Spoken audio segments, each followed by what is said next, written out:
জানি তোমাদের সবারই কাতলা মাছ ভালো লাগে, আমারও ভালো লাগে। এই মাছের রাজা কিন্তু কাতলা মাছকে বলা উচিত। রানী যতই রুই মাছ হোক, রাজা কিন্তু কাতলা মাছ। আজকে আমাদের দুপুরের মেনুতে ছিল কাতলা মাছ ভাজা আর ভাত। আজকের কাতলা মাছটা মিনিমাম 3.5 কিলো থেকে 4 কিলো সাইজের ছিলই। দেখতেই পাচ্ছ একেবারে গাদার রিং রিং পিস, আর সাথে এরকম কাতলা মাছের ডিম ছিল। আমাকে অবশ্য করেই কমেন্ট করে জানিও যে তোমাদের কাদের কাদের এরকম কাতলা মাছ ভাজা খেতে স্পেশালি ভালো লাগে। আমি জানি অনেকের দই কাতলা ভালো লাগে, কাতলা মাছের কালিয়া ভালো লাগে, কাতলা মাছের রেজালা ভালো লাগে, তবে আমার না কোনো কোনো সময় এরকম কাতলা মাছ ভাজা আর ভাত পিসগুলোর মধ্যে তোমাদের কাদের কাদের কোন পিসটা খেতে ভালো লাগে আমাকে একটু জানিও। আমার কিন্তু এই যে লাভ মাছ, এটাকে আমি লাভ পিস বলি, এই লাভ মাছটা আমার খেতে সব সময় বেশি ভালো লাগে। আর আজকের পিসগুলো দেখো মোটামুটি 60 গ্রাম থেকে 65 গ্রামের মোটামুটি পিস ছিল। আজকে সুন্দর কাতলা মাছ একটু মোটা মোটা পিস না হলে না ঠিক জমে না। আজকে কাতলা মাছটা পুরো একদম অসাধারণ ছিল খেতে। আর তোমরা মাছের কালার এবং কোয়ালিটি দেখে বুঝতেই পারছো যে মাছটা কতটা ফ্রেশ। আরেকটা কথা বলে রাখি, এই কাতলা মাছ কিন্তু আমাদের অন্ধ্রপ্রদেশে খুব বেশি পরিমাণে পাওয়া যায়। আর আমাদের লোকালে যত কাতলা মাছ আসে বেশিরভাগ ক্ষেত্রে অন্ধ্রপ্রদেশের কাতলা মাছটা কিন্তু খুব বেশি পরিমাণে প্রচলিত। আমাদের ক্যাটারিংয়েও অন্ধ্রপ্রদেশের কাতলা মাছটা ব্যবহৃত করা হয়।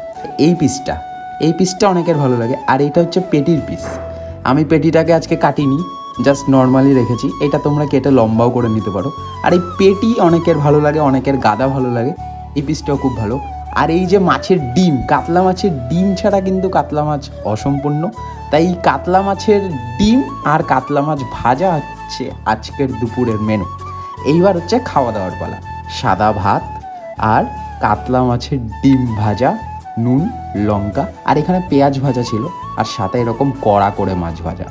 আজকের মেনুটা কিন্তু অনেকেরই জিভে জল আনা একটা সুন্দর রেসিপি। তোমরা প্লিজ কমেন্ট করে জানিও যে তোমাদের ভিডিওগুলো কেমন লাগছে। আর এই যে কাতলা মাছের ডিম, স্পেশালি এই যে ডিম, মাছের ফ্যান তো অনেকেই আছো, কিন্তু এই যে কাতলা মাছের ডিমের ফ্যান কিন্তু অনেক মানুষ আছো আমার মতো।